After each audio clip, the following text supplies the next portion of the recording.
Hello, and thanks once again for streaming The Near Futurist, a show presented by me, Guy Clapperton. This is a look at the cultures and technologies that are going to affect our lives in, fairly obviously, the near future.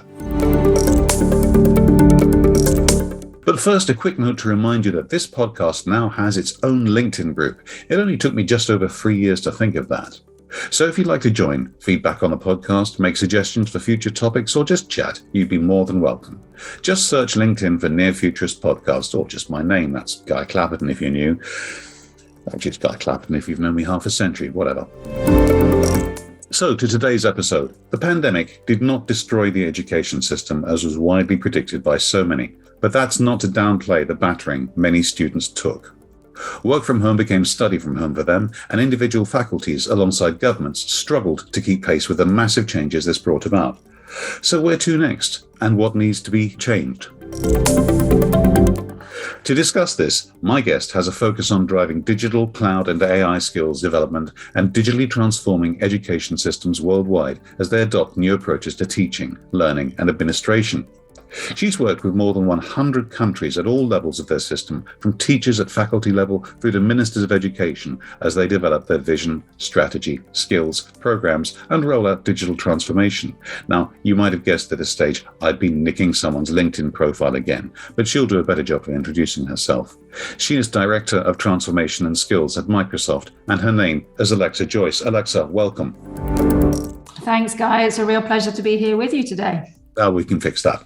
Okay, so let's start with the basics. I've covered the topic during the pandemic, education, but we are hopefully continuing to emerge from the pandemic now. So what's actually changed?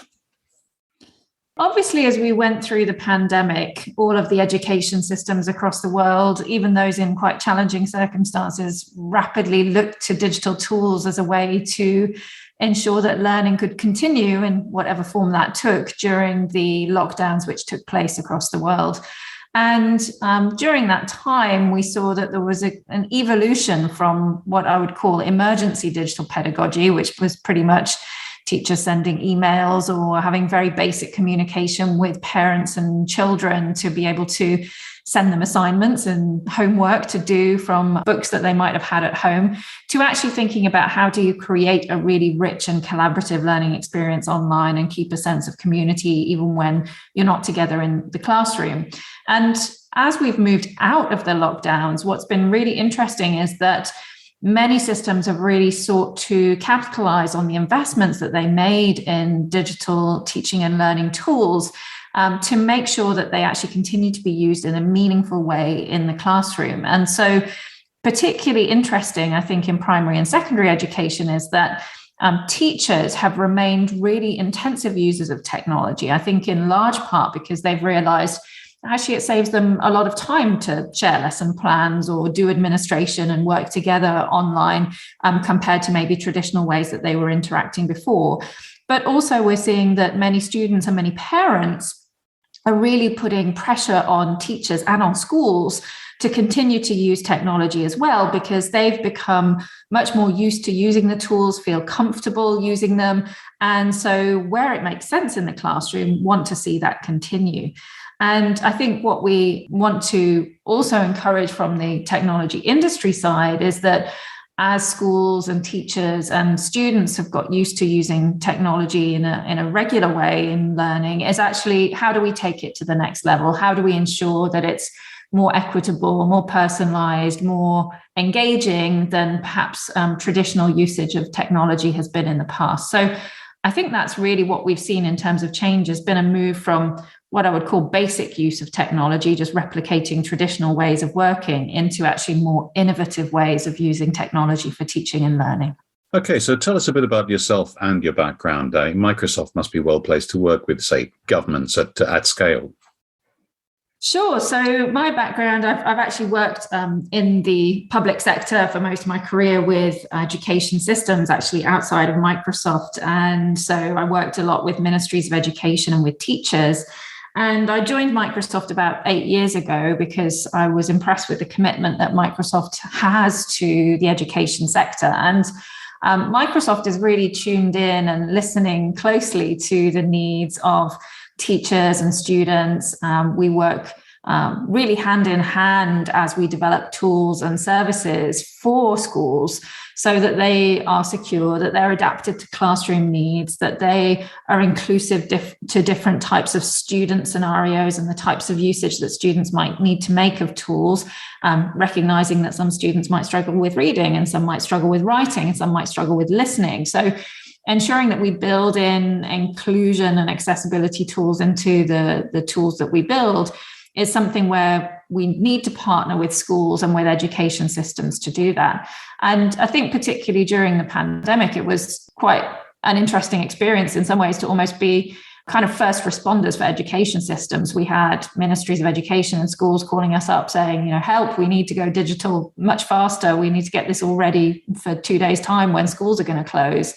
And so it really revolutionized, I would say, the level of partnership that we're seeing between the education system and with the world of technology, because some of those barriers and fears that were maybe there in the past have been decreased by the fact that there was so much positive collaboration during COVID. And that's laid a foundation for actually innovating together more effectively across the education system and its use of technology. Now, one buzzword that you've mentioned, actually, that probably sounds a little cynical. One phrase that you've used was equitable.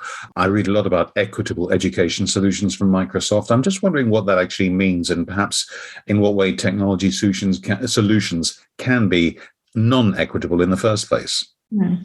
That's a great question. And there's lots of layers to equity when it comes to technology and education. So I think the first key principle of having an equitable use of technology in schooling is obviously equitable access. So being able to actually have a device, and not just any device, but a device that's genuinely appropriate to the developmental age of the student using it, as well as having connectivity that's either free or affordable for students to access both at home and at school. So, having that baseline in place was absolutely fundamental. And I think that's something that, we saw lots and lots of education systems address very quickly during COVID, and procuring technology at scales that was pretty unprecedented.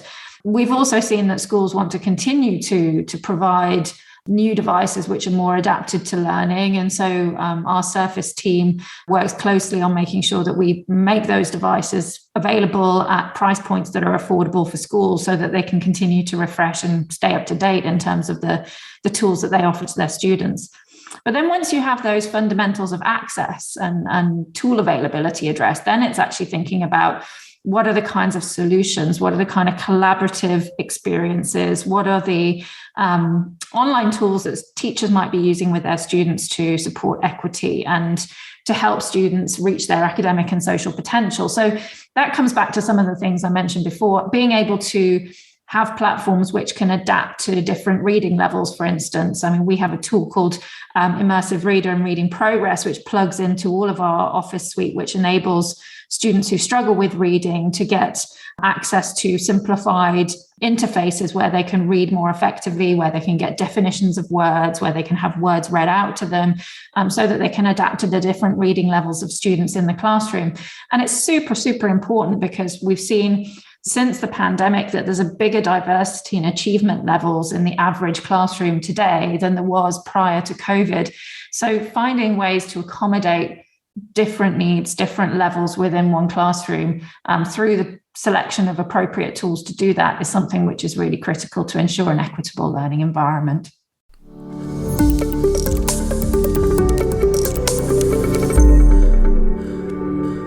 Do you want to sound as confident as my interviewee in this episode?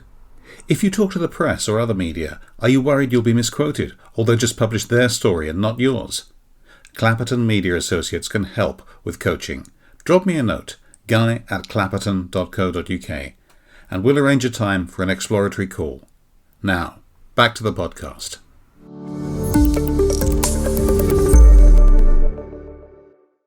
You've mentioned the Surface team, by which I take it you mean the Microsoft Surface device, the laptop, the tablet computer. Technology companies obviously exist to sell more equipment. They're there for their shareholders. I'm assuming, as you said, that Microsoft and others have massively tailored solutions to the education market. But isn't there an ecological case for making do with what you have to an extent? Yeah, and I love that you asked that question, Guy, because my PhD is actually in sustainability and education. I have played straight into your hands. Indeed. You're like an evil Bond villain. Okay, go for it. Hopefully an ecological Bond villain. But I think one of the key things is actually ensuring that device choice, whenever you pick infrastructure, that you're picking infrastructure which is actually designed with sustainability in mind. And that's certainly something which I know is a key tenet of the way that the Surface team designs devices and makes sure that pieces can be reused, can be replaced, that packaging is lower impact in terms of reducing plastics use, etc. And so that actually, as you produce those devices, you have sustainability in mind in terms of the technology itself. And I think school systems, because they're one of the biggest purchasers in terms of numbers of devices, have an amazing opportunity to actually put pressure on all types of equipment suppliers to become ever more ecological in what they're providing, because they can make requests in terms of the specifications which go into those procurements. So I would really urge schools and school systems to keep putting that pressure on us in the industry to make sure we stay on top of that. I think in terms of also think about making do with older things, I think something to bear in mind is when we look at the older generations of devices, they're actually less energy efficient than the newer ones are anyway. So sometimes using the older tools is not as energy efficient or ecologically friendly as using some of the newer generations. And also something which I think is particularly interesting is traditionally ministries of education and indeed even schools would have big servers sitting in their offices or sitting in their buildings, consuming a lot of energy, requiring cooling, etc., which again is big energy demand.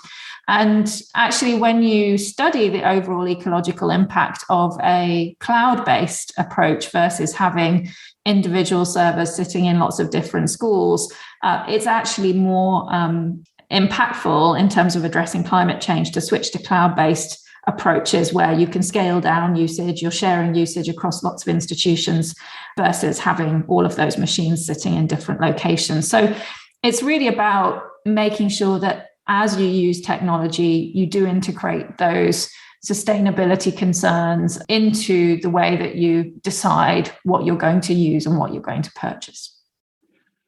That's a very comprehensive answer. Thank you. Speaking of keeping up with things, my daughter, just to use an example, is from that generation. She's 22 now. They were taught some coding at school. This became very trendy in the mid-2000s, only to find out that by the time they were ready to leave school, everything they'd learned at a primary level had been completely superseded. I'm just wondering how education as a whole keeps up to date. I know you're talking about the hardware, but also the software. How do you make sure that you're equipping people to deal with stuff that they're going to deal with, actually encounter later?